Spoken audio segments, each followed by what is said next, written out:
Huh, I never covered this.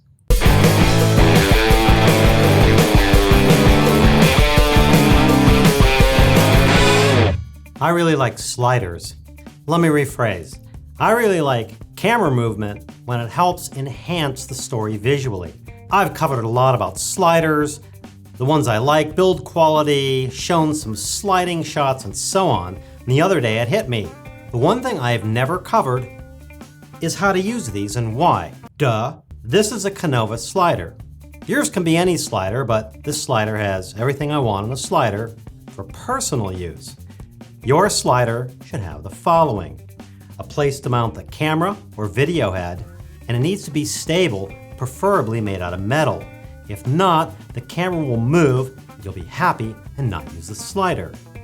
Rails. I don't mean cheap plastic whatever stuff. These need to be metal and highly machined within close tolerances. If not, it won't slide well, the slider will blow or catch, you'll be unhappy and not use the slider. It should use ball bearings that are highly machined to close tolerances so it slides smoothly and doesn't catch.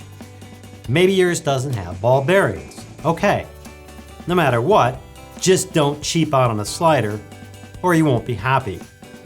That's pretty much it, but a few other things I like are adjustable and stable metal feet, these doodads here that keep the slider clean and lubricated, and a bag so it doesn't get damaged and stays clean during transport. Now, I don't care if you get a Canon slider or not.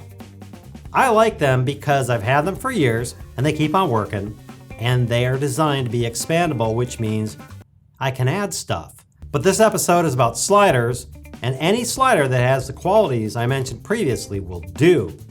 The number one thing a camera must do, above anything else, is take a good picture. If it doesn't do that, it's junk. The number one absolute thing a slider must do is slide from one end to the other as smooth as glass without bending, bowing, or catching. If it doesn't do that, it's junk. Okay, let me put this one together. Attach the ends, these go on like this, and have these awesome adjustable feet which are very handy. Now you mount your camera to the slider. The best is to mount a tripod head on the slider and the camera on that so you can move the camera to frame the shot. Don't cheap out on a tripod head or you'll find ruined shots because the head isn't stable. Now we check the slider and make sure it does what it's supposed to do. Slide from one end to the other without bending, bowing, or catching. And that's really easy to test.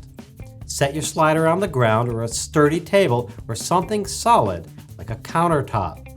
Place an object at the end of the slider.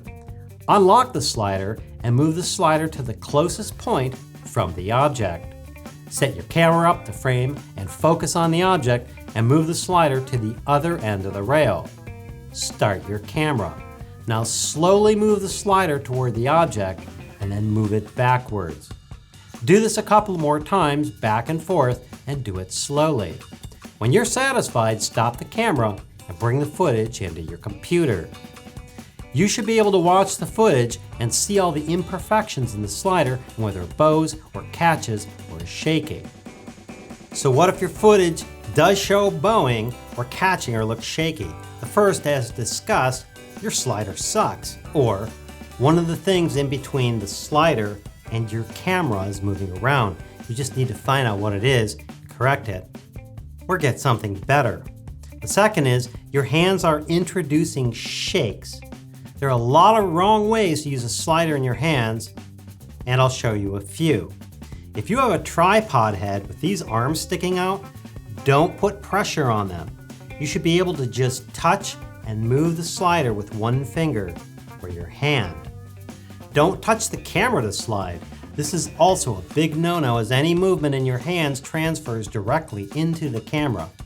The best method is using a finger on the sliding carriage, the furthest thing from the camera. Actually, the best method is using a controller and motors, as that's hands off and you can control the slide precisely.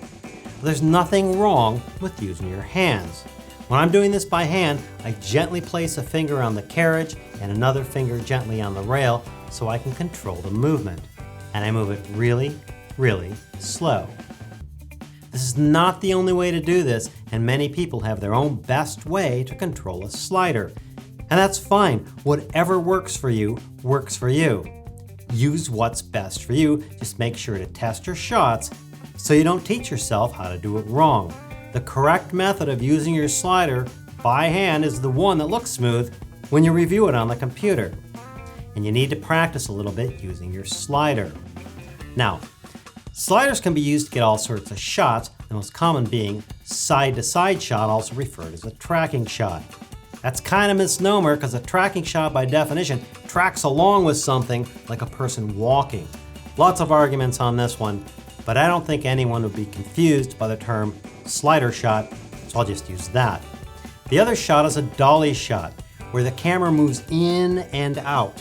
Again, a real dolly shot uses a dolly, but let's not argue over semantics here. Now, the dolly shot with a slider can be tricky, and the main reason is because the slider itself can get in the shot. That's easily fixed by using a lens with a longer focal length so the slider isn't seen in the shot, or try using a smaller slider. But really, the main use of a slider is in the side-to-side shot. Although the rule can be broken, the best use is having something close to the camera in the foreground while shooting something far away in the background and vice versa. Let me show you. Here's a side slider shot. It's okay, but it could look better if something was in the foreground to accentuate the movement. Now here's the same shot with something in the foreground. See the difference? Here's a side by side so you can decide for yourself. Sliders can also be used to reveal something. Here's a shot of an object. It's okay, but a reveal might be better. Here's the same shot where we reveal the object of interest. It's kind of cool as the viewer wonders, what's coming? It's pretty simple to do. You just get a wall or barrier or whatever at one end of the shot, then the object of interest at the other end. You focus on the object to be revealed, slide to the other side, and slowly reveal the object. You can also play with sliding and focusing on different objects, but that is beyond the scope of this video. Now there are so many ways to use a slider, I couldn't possibly cover them all, and maybe someday I'll try. But I wanted to at least cover the basics of a slider, mostly because I never have. Just remember, as long as the slider sits on something stable, you're good to go. That means you can stand it up against a wall or a window, place it on the ground, on a roof, on a car, on rocks, you name it. Lastly, if you want to shoot everything with dolly and tracking shots, go ahead. But if you are shooting something, you should consider if the shot needs a slider shot and how that movement adds to the story and the viewer experience. I hope that helps, and thanks for watching.